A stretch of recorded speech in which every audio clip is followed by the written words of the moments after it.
नमस्कार, स्वागत है आपका नफा नुकसान कार्यक्रम में। पैसा हर किसी की ज़रूरत है। जीवन है तो धन होना ही चाहिए। इसी धन से आप अपना जीवन सुचारू रूप से चला सकते हैं। आपकी बहुत सारी परेशानियों, समस्याओं का हल है पैसा। अपना घर, अपनी गाड़ी, अपने परिवार की सुरक्षा के लिए तैयार रहना, अपने बुजुर्ग माँ पिता की बीमारियों के लिए सफिशिएंट पैसा होना, अपने बच्चों की पढ़ाई और भविष्य के लिए किसी तरह की कोई रुकावट न आने देना दौलतमंद होना है। दौलत कमाना या दौलतमंद बनना वैसे तो बड़ा मुश्किल काम लगता है, पर दिनेश जी से बातें कर हमने कुछ ऐसी महत्वपूर्ण बातों को जाना। हमने यह जाना कि कुछ बातों का ध्यान रखकर थोड़ा थोड़ा बचा कर भी हम पैसे वाले बन सकते हैं, रईस बन सकते हैं। पैसे बनाने और बचाने के तरीकों पर काफ़ी विस्तार से दिनेश जी ने हमें बताया है। अगर आपने हमारे पहले के वीडियोस नहीं देखे हैं तो देखने के लिए डिस्क्रिप्शन बॉक्स में दिए गए लिंक पर क्लिक करें। तो चलिए चलते हैं, दिनेश जी से आगे की बातें करते हैं। आज क्या खास बता रहे हैं उन्हीं से सुनते हैं। अब मैं कुछ बातें बता रहा हूं जो डोंट है, ये मत करना, है ना, क्योंकि फिर आपको वेल्थ क्रिएशन करने में प्रॉब्लम आएगा।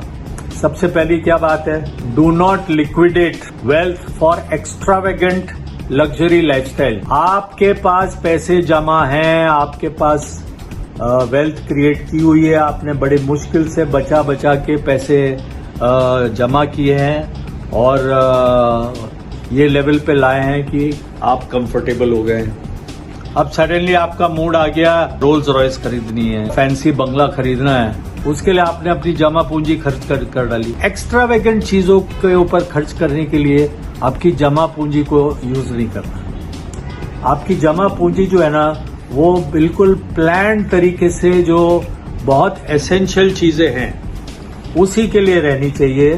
कि बीमारियों के लिए एक अलग फंड होना चाहिए, शादियों के लिए एक अलग फंड होना चाहिए, और आपको बच्चों की पढ़ाई वगैरह के लिए एक अलग फंड होना चाहिए, बच्चों को बिजनेस में जमाने के लिए एक अलग फंड होना चाहिए।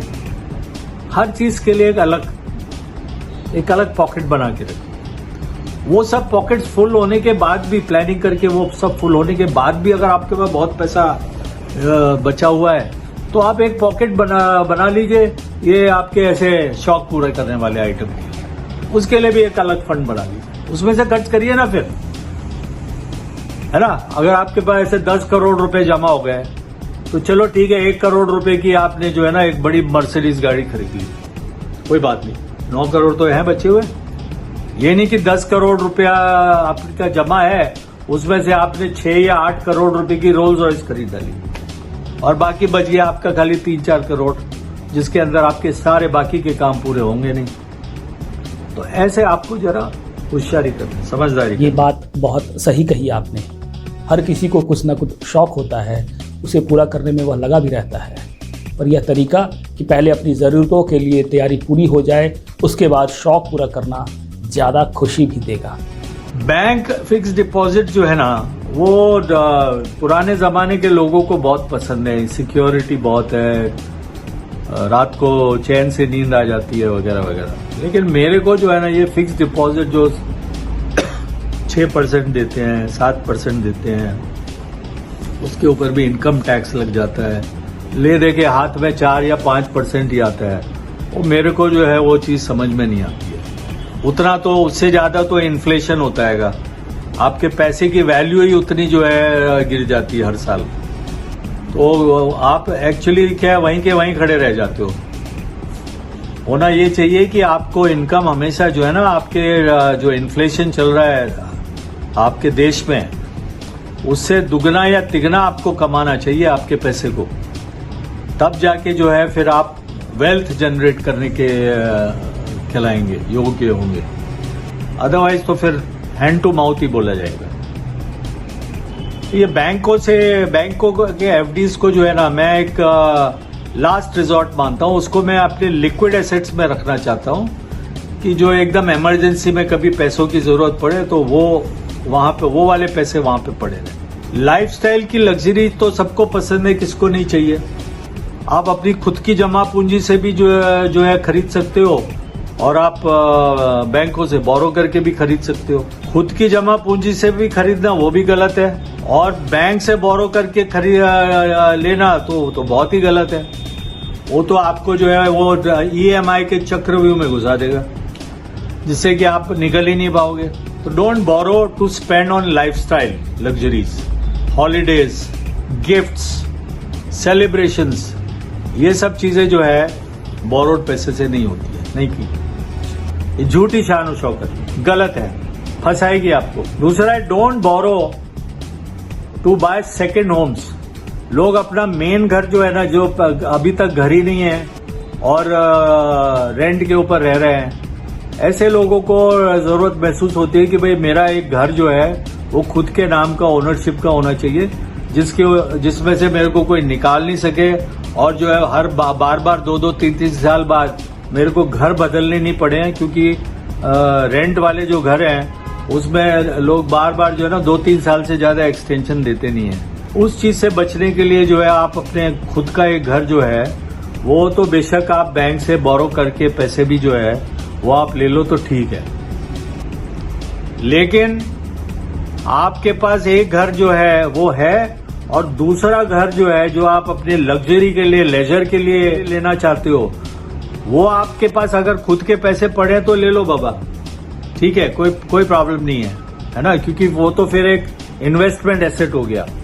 लेकिन अगर आप सेकेंड होम बनाने के लिए बैंक से जो है पैसा लोगे और उसके ऊपर ब्याज दोगे और EMI दोगे, ओके, वो तो गलत हो जाएगा, वो फिर आपको घाटे का सौदा हो जाएगा। इससे अच्छा तो वो ना लो, और आपको जब हॉलीडे बनानी है ना तो कोई होटल में जाके रूम रेंट देके आप अपने मौज मस्ती कर लो, ओके। सेकेंड होम जो है वो सिर्फ रईसों के लिए है जिनके पास खुद का पैसा है।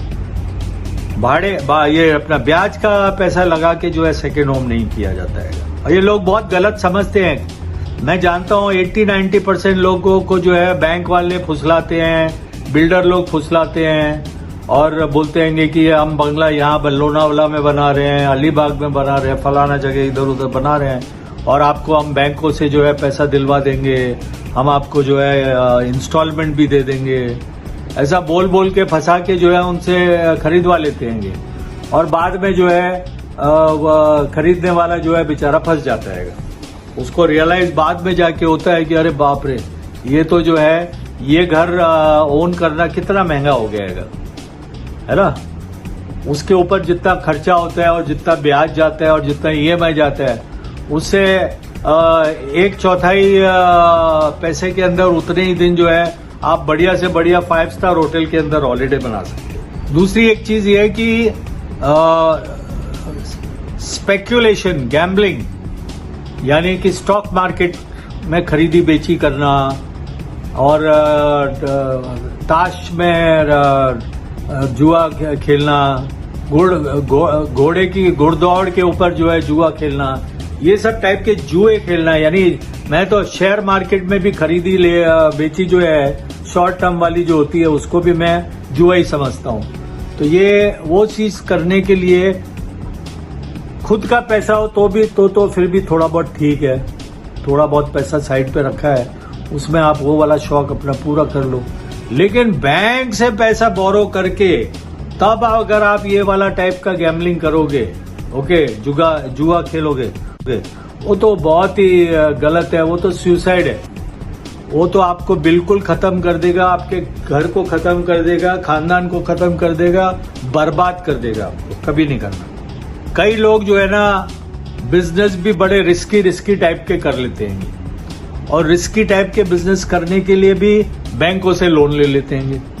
रिस्क जो है, जिस बिजनेस के अंदर बैंकों का पैसा पूरा का पूरा रिस्क में ही डालना पड़ जाए, ट्रेडिंग टाइप का ऐसा हो गया है ना, कि कभी कोई बोलता है कि अरे गन्ने का बाजार बहुत अच्छा चल रहा है, तो चलो गन्ने का जो है ना, गन्ने का माल खरीदने के लिए बैंक वाले जो है ब्याज के ऊपर पैसा देते हैं। तो आपने जो है वो बैंक से पैसा लेके गन्ने के माल के ऊपर जो है ना आपने इन्वेस्ट कर दिया, और बाद में मालूम पड़ा कि वो गन्ने का जो है दाम गिर गया, तो सारी पूंजी आपकी माइनर खत्म हो जाएगी। ओके, आपको बैंक को रिटर्न करने के लिए भी पैसे नहीं बचेंगे और आपको जो है ब्याज देने के लिए भी पैसे नहीं बचेंगे, फिर सीधा जो है आपके घर की कुड़की करवा लेंगे। रिस्की बिजनेस जो है करना है खुद के पैसे से करो, बैंक के पैसे से, उधार के पैसे से, ब्याज के पैसे से, किसी के भी पैसे से मत करो। और कभी भी कोई भी ऐसा पैसा किसी से ना लेना, चाहे बैंक हो, चाहे प्राइवेट हो, चाहे कोई भी हो, जो आप रिटर्न नहीं कर सकते या जिसकी आपको रिटर्न करने की नीयत नहीं हो। ऐसा पैसा ही बोरो करना चाहिए जो आप अपने खुद के एसेट्स को जो है ना वो लिक्विडेट करके जो है आप बंदे का पैसा रिटर्न कर सकते हो ब्याज समेत। उतना ही पैसा बोरो करना चाहिए जितना आपके पास लिक्विड एसेट्स रहते हैं। लिक्विड एसेट कभी भी किसी का पैसा रिटर्न करना पड़े, आप अपने लिक्विड एसेट्स को कभी भी कैश करके उसको बुला के उसका पैसा रिटर्न कर सकते हैं। आप अपने जो लॉन्ग टर्म एसेट्स है उसके सामने मत बोरो करिए, क्योंकि अगर वो पैसे रिटर्न करने पड़ जाएंगे और हो सकता है कि आपका जो लॉन्ग टर्म के अंदर जो पैसे लगा रखे हैं वो माल बिके ही नहीं, जमीन है बिकती नहीं है, खरीदार ही नहीं मिल रहा है। कोई फ्लैट खरीद रखा है, प्रॉपर्टी खरीद के, उसका जो है खरीदार नहीं मिल रहा है। आजकल मार्केट डाउन है, भाव डाउन है, आप उसको वो भाव में बेचना भी नहीं चाहते हो। ऐसे टाइप के चीजों के अंदर जो पैसे लगे रहते हैं उसके सामने आपको किसी से भी बोरो नहीं करना चाहिए, क्योंकि वो फिर आपको वापस देने में भारी पड़ सकता है। हाँ, आपके पास लिक्विड एसेट जो हैं, लिक्विड एसेट्स की वैल्यू जितनी है उतना पैसा अगर आपको कहीं से बोरो भी करना पड़े आप कर दीजिए, क्योंकि अगर रिटर्न करना भी पड़े ना तो चलो आपका सारा का सारा आपका लिक्विड एसेट्स को आपने कैश कर लिया और पैसे इंसान के दे दिए, खत्म कर दिए बस। तो यही मेरा जो है आप लोग से सबसे विनती है, वेल्थ क्रिएट करना बहुत जरूरी है और सबको करना ही चाहिए और हम सब इसीलिए काम करते हैं, है ना। खाली आज के खर्चे पूरे करने के लिए काम नहीं करते, हम आगे की फ्यूचर अपनी लाइफ को स्मूथ और कंफर्टेबल, तकलीफ के बगैर जीने वाली लाइफ जो है हम जीना चाहते हैं, जिसके लिए हमको वेल्थ की बहुत जरूरत रहने वाली है और वेल्थ क्रिएट करनी पड़ेगी। और जब से कमाई शुरू करते हो तभी से वेल्थ को क्रिएट करना शुरू कर दो, तभी से जो है कुछ पैसा अलग से निकाल के आप जमा करते रहो, आपका पैसा ग्रो करेगा, आप भी कमाओगे, आपका पैसा भी आपको कमा के देगा। कई बार तो ऐसा होगा कि आपका खुद का पैसा आपसे ज्यादा कमा के दे देगा।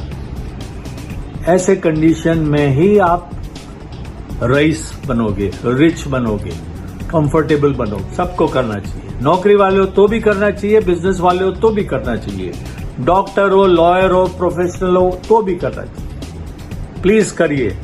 Thank you very much. तो यह थे दिनेश सिंघल। पैसा बनाते कैसे हैं, पैसा बचाते कैसे हैं, इन सब के साथ उन्होंने यह भी बताया कि क्या गलतियां ना करें, बातें जो हमें अपने जीवन में कभी नहीं करनी चाहिए अगर हमें रईस बनना है, दौलतमंद बनना है। उम्मीद है उनकी बातों से आपको बहुत कुछ सीखने मिलेगा। दिनेश जी से और भी मुद्दों पर चर्चा करेंगे। आप बने रहे द टाइम्स मीडिया के साथ। बने रहें thetimesmedia.com पर। आप हमें फेसबुक और यूट्यूब पर भी देख सकते हैं।